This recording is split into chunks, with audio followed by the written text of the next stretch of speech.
자, 이번 시간에는 삼국시대의 석조에 대해서 배우겠습니다. 석조의 대표적인 거는 탑이라고 볼 수 있고요.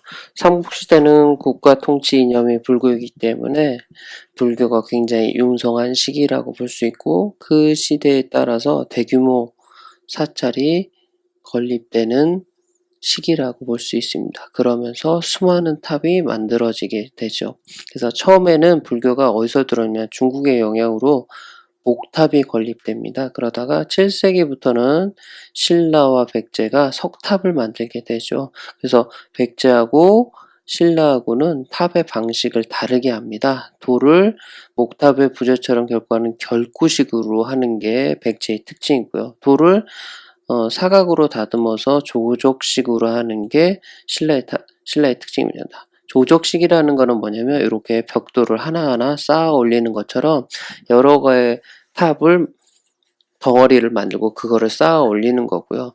그리고 백제에서 만든 그 결구식 탑은 어떤 거냐면 이렇게 이거는 목재로 되어 있지만 이런 석재로 된 거를 이렇게 다듬어 가지고 끼워 맞추는 방식을 결구식 방식이라고 합니다. 그래서 요거를 보면 잘 이해할 수 있을 거라 생각합니다.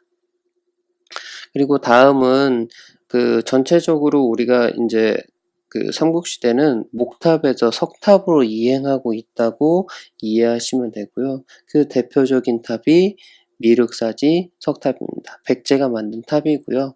그래서 사리를 안전하고 영구히 보관하기 위해서 석탑을 건립하게 됩니다. 왜냐하면 목탑은 그 불이 나게 되면 그 안에 있는 것까지 다 타기 때문에 아무래도 이제 석탑이 안전하기 때문에 석탑을 짓는 것 같습니다. 그리고 재료로는 화강암을 사용하고 있고요.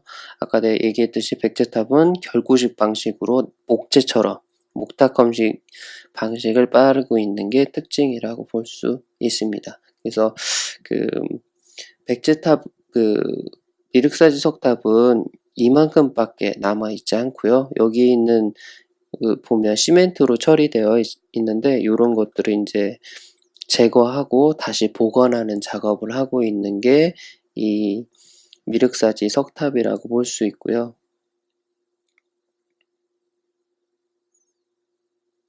미륵사지 석탑을 우리가 복원해서 그려봤는데요. 지금은 6층까지 남아 있습니다. 근데 그림으로 복원해 본 결과는 9층까지 있었을 거고 그 위에 상륜부가 있었을 거라고 예상하고 있고요.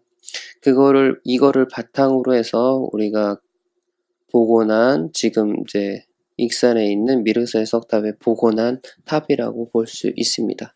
복원한 탑은 9층 석탑으로 되어 있고요. 문이 있고 그 문에 사리를 봉안했던 것으로 알려져 있습니다. 그리고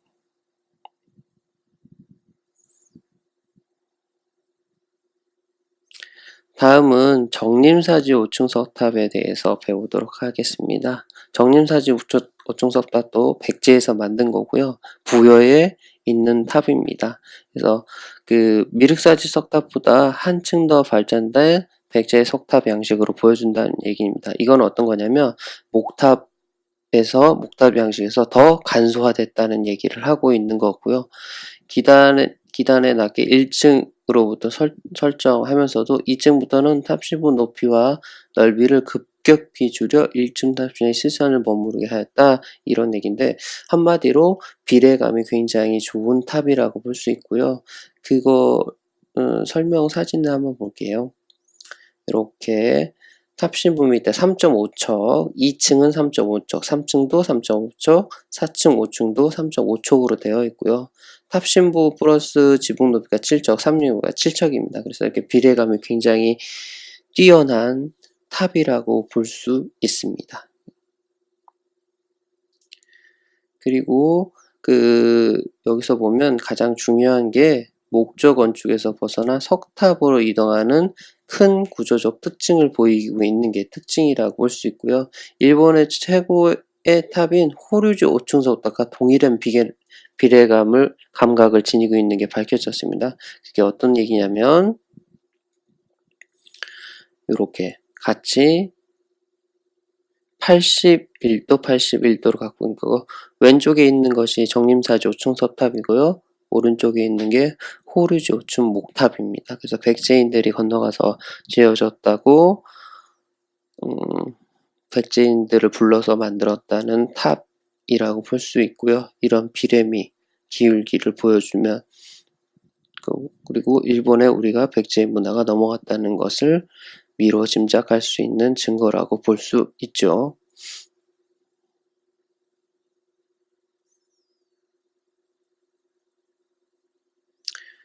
그리고 정림사지 5층 석탑을 밑에서 보면 굉장히 웅장하게 보이는 게 특징이라고 볼 수 있습니다. 다음으로는 황룡사지 9층 목탑에 대해서 지금 보면 이제 석탑인데 이거는 목탑이라고 볼 수 있고요. 신라에서 만든 겁니다. 신라 3대 보물 중에 하나이고요. 당나라 유학 갔다 온 자장유사가 선덕여왕한테 권하여서 탑을 만들게 됩니다. 그래서 신라에는 이런 큰 목탑을 만들 수 있는 기술자가 없었기 때문에 백제에서 아비지라는 장인을 파견해가지고 200여 명의 장인과 함께 643년에서 645년 2년간 만들게 되는 거고요. 목탑에다가 기원을 하게 됩니다. 그래서 물리쳐야 될 주변 국을 설정하게 되고 1층은 일본, 2층은 중화는 뭐 중국이라고 볼 수 있고요. 3층은 오월이라는 나라고 4층은 탕나인데요. 탐나 지금의 제주도라고 볼 수 있습니다. 5층은 웅유인데요. 여기에 좀 설화가 있습니다. 아비지가 하루는 꿈을 꾸게 됩니다. 꿈을 꾸는데 백제가 피바다 되고 멸망하게 되고 그리고 아비지의 가족들이 다 죽게 되는 꿈을 꾸게 됩니다. 그래서 탑의 기원을 봤더니 5층이 백제를 물리쳐야 될 주변국으로 설정하고 있는 겁니다. 그래서 아비지가 차일피일 아프다고 미루게 됐고 자장유사가 그걸 알아보고 선덕여왕에게 얘기를 합니다. 5층은 백제에서 웅유로 바꾸자고 하고요. 웅유는 설이 있는데요. 어디냐면 중국의 조그마한 섬이라고 알려져 있습니다. 그리고 6층은 말갈이고요. 7층은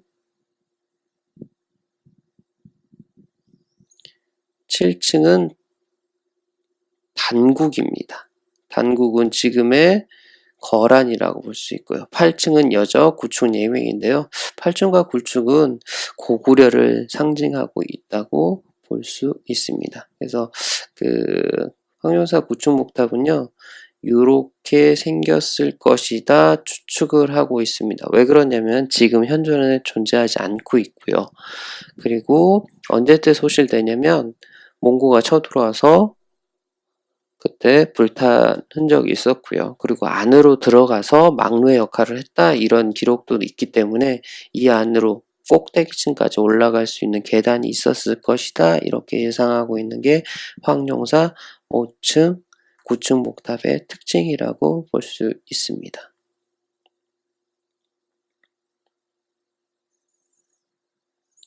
다음은 분황사 모존석탑입니다. 신라석탑이고요. 그리고 현재 남아있는 신라석탑 가장 오래전 석탑입니다. 643년에 건립되었다는 기록이 있습니다. 그래서 돌 하나하나를 벽돌 모양으로 깎아서 쌓아 올린 조적식 탑이다. 그러니까 아까 얘기했듯이 그냥 쌓아서 올린 탑이고요. 여기 모전이란 뜻은 어떤 거냐면 벽돌이 아니고 돌을 여기서부터 깎아서 만든 게 이제 모전석탑이라고 볼 수 있고요. 재료는 인도탑이고 형태는 중국탑입니다. 인도에서는 이제 돌을 다듬어 쌓는 모전석탑이 유행했고요. 형태로는 여기에서 보여지듯이 이렇게 누각 형태로 하고 있는 중국식 탑을 쌓았고요. 그래서 동경잡기에는 9층으로 기록되어 있습니다. 근데 현존에는 지금 3층으로 되어 있고요. 이거를 복원해 본 복원도는 이런 모습을 하고 있었을 것이다 하는 복원을 하고 있는 게 특징이라고 볼 수 있습니다. 그리고 지금 복원도에서 보면 이 부분에 이제 돌판을 끼워서 문을 만들고요. 인왕상이 양옆에 있고요. 그리고 내 모퉁이에는 사자가 서 있는 모습을 하고 있습니다. 항상 부처님을 수호하고 있는 게 사자였거든요. 그러니까 요 안에 사리를 모셔놓고, 그러니까 부처님을 모셔놓고 사자들이 보호하고 있는 그런 탑의 모습을 하고 있는 게 분황사 모전석탑이라고 볼 수 있습니다.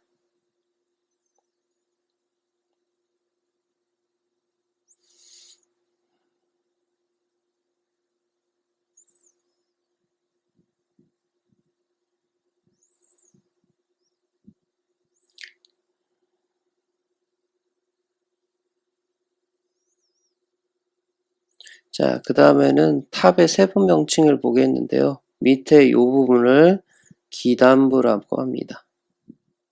그리고 여기는 가운데 부분을 탑신부,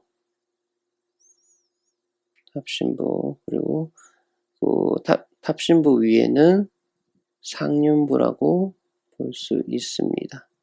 자, 여기서 그 설명을 마치고요. 여기 안에 있는 QR코드를